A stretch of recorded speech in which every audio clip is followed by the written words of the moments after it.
Pozdravljeni. Mogoče je marsikdo izmed vas opazil izjavo Jeana Todda o tistem, kar se je dogajalo na veliki nagradi Belgije.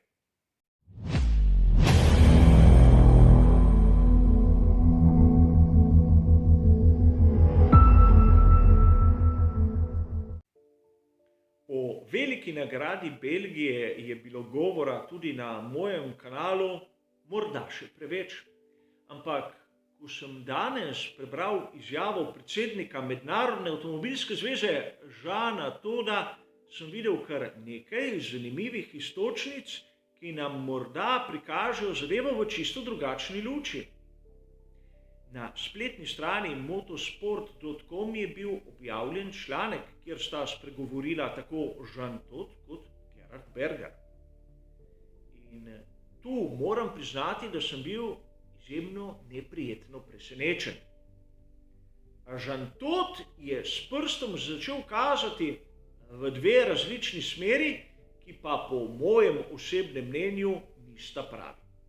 Najprej, Jean Todt si želi, da pri naslednji večji spremembi tehničnega pravilnika Formule 1 bodo organizatorji napravili nek kompromis, kjer bodo inženirji sposobni narediti bolide, ki bodo lahko vozili tudi po dežju.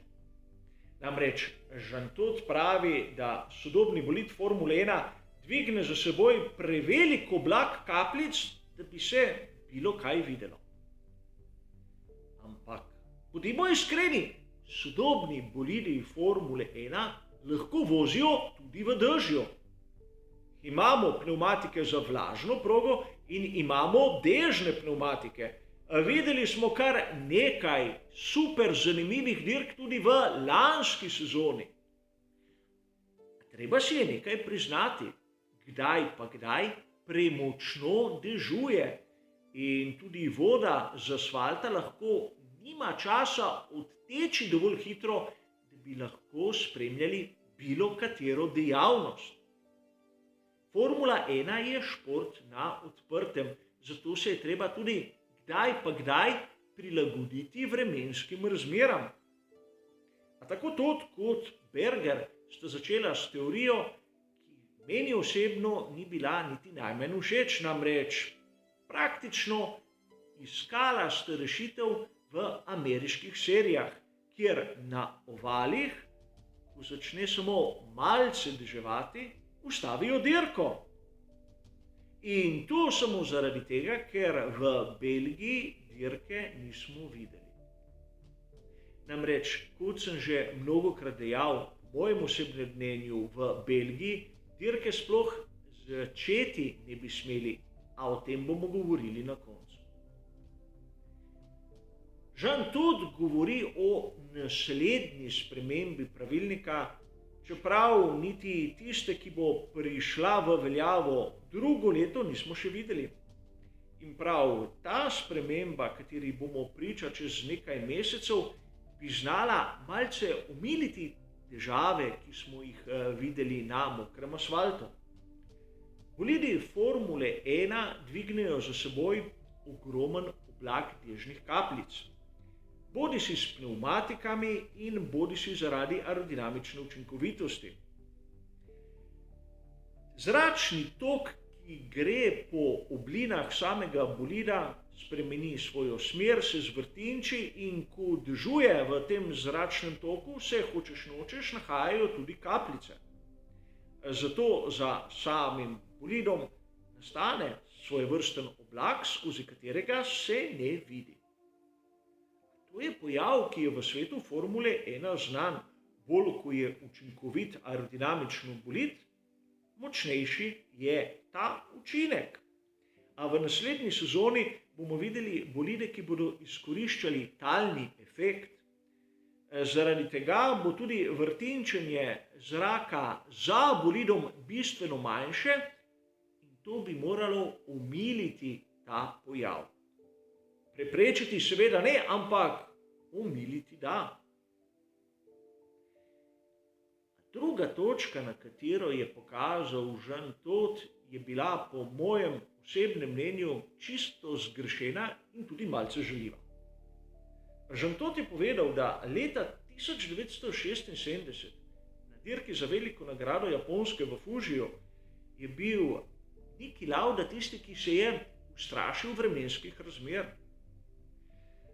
Letos po njegovem lahko vsakega voznika primerjamo z Laudo. To po mojem osebnem mnenju sploh ni res. Prvič, kdo smo mi, da lahko nekako sodimo tistemu, kar je čutil leta 1976 Niki Lauda. In drugič, smo se mi kdaj vprašali, kako je deževalo leta 1976 v dirki za veliko nagrado Japonske in to skušali nekako primerjati s tistim, kar smo videli v Belgiji. In ne govorim o filmu Rush, govorim o originalnih posnetkih, ki jih spremljate sami. In vidite lahko s prostim očesom, da v Fužiju takrat po današnjih standardih sploh ni močno deževalo. A verjetno Jeana Todta to ni prizadelo. Po drugi strani, leto poprej, 1975. na veliki nagradi Avstrije so dirko prekinili predčasno, ker je premočno deževalo. In zmagovalec Vittorio Brambilla je svojega marča razbil takoj za tistim, ko je prečkal ciljno črto. In zopet originalni posnetki, kjer se lahko prepričamo na lastne oči, kako močno je deževalo. Mislim, da se lahko vsi skupaj strinjamo, da ne na Japonskem in ne v Avstriji ni tako deževalo kot v Belgiji v sezoni 2021. A vseeno v Belgiji smo videli nekaj, kar mi navdušenci nočemo. In to je tista farsa. A poleg tega, po mojem mnenju, nam ni potrebno brati takih razprav, takih izjav, kjer glavni predsednik FIE brani svojega podrejenega zaradi napake na sami veliki nagradi Belgije. Kot sem povedal že mnogokrat, Michael Masi se je zmotil, dirke ne bi smel začeti. Čeprav sem prepričan, da v danem trenutku on se ni zavedal dejstva, da je dirko začel. In sedaj je prišel Jean Todt, ki ga brani ter pozornost usmerja na bolide in seveda na voznike. Nihče izmed prisotnih voznikov se ni umaknil, ko je bilo potrebno dirko oziroma dogodek v resnici začeti. Nihče ni posnemal Laude, čeprav Jean Todt namiguje na to. Če je Sebastian Vettel po incidentu Landa Norrisa povedal, da pač tistega dela kvalifikacij ni bilo praktično mogoče začeti, je izrazil svoje mnenje in njegovi argumenti so bili prekleto trdni. Videli smo vsi.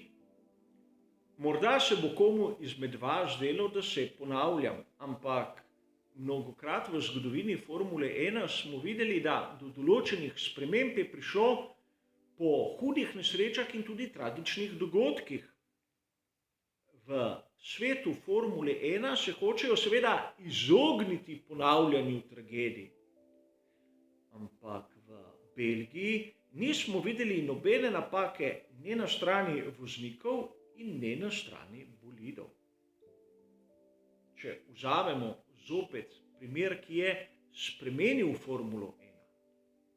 Ko je Jules Bianchi na Japonskem doživel tisto nesrečo, zaradi katere je nato kasneje umrl, je tudi deževalo. In takrat je vodja dirke Charlie Whiting sprejel odgovornost za tisto, kar se je zgodilo. Vpeljal je virtualni varnostni avtomobil, ki je orodje, ki ga imajo na voljo sedaj v Formuli 1, da preprečijo podobne situacije. Ampak v veliki nagradi Belgije smo imeli razmere, ki so bile neprimerne za začetek dirke svetovnega prvenstva Formule 1. In edina rešitev bi bila enostavno sprejeti odgovornost ter reči: oprostite, danes dirke ne bo. Nebo je, ker premočno dežuje. In kljub televizijskim prenosom ter publiki, ki je bila tam prisotna. Videli smo čisto nekaj drugega in sedaj tisti na vrhu so s prstom začeli kazati v čisto drugo smer. Niso bili odgovorni ne pri ekipah, kjer so sprojektirali bolide, in ne sami vozniki, ki so sedeli v svojih bolidih Formule 1 in se peljali za varnostnim avtomobilom. Kriv je bil direktor dirke, a o tem pri FIA nočejo govoriti. Sam sem Masija kot edinega odgovornega označil že na začetku in meni osebno ni všeč, da ga hočejo njegovi nadrejeni nekako oprati krivde. Kot običajno, moje osebno mnenje in moje videnje članka, katerega si danes ne želim, da bi ga prebral. Namreč o Jeanu Todtu sem imel malce višje mnenje. A kaj hočemo? Zgodi se, da kdaj pa kdaj smo tudi razočarani. A za danes je to vse. Hvala za vašo pozornost ter seveda nasvidenje.